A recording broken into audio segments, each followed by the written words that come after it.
the last documentary that we watched before actually choosing to create Arts for Future was the David Attenborough documentary, and what he says is very clear and is kind of amazing. Is that, you know, the biggest message that we got in the last couple of decades, I would say, is that the planet is dying.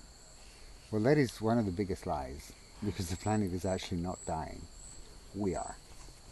What is actually happening right now in the world is that we're committing mass suicide, and we're destroying the future of our children and their children. That is what's happening. And what I love about the Attenborough documentary, without creating a spoiler for those that have not watched it, is that it starts and ends in a place in the world where mankind had a city that no longer is inhabitable. And we see nature taking over buildings in such a magnificent way.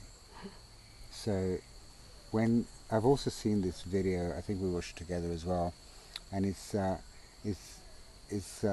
how the planet would look like if mankind disappeared all of a sudden. And the change is so fast, it's so rapid, of nature just continuing to grow and just take over, you know, its own space. And we've seen it during this COVID period as well. You know, the first months of COVID, of lockdowns around the world, you know, there were children in China and India that actually saw the blue sky for the first time in their lives. And that was just after a few months. Yeah. And that's just with us staying at home for a few months. Yep. You know, there were dolphins in Sardinia where they hadn't been seen for ages. There were clear waters in Venice, which I've never seen in my lifetime. So the change is rapid. So again, it's not a matter of the planet dying. The planet is doing just fine without us interfering too much. But in the long run, we are killing ourselves. So if we choose to create something different for us and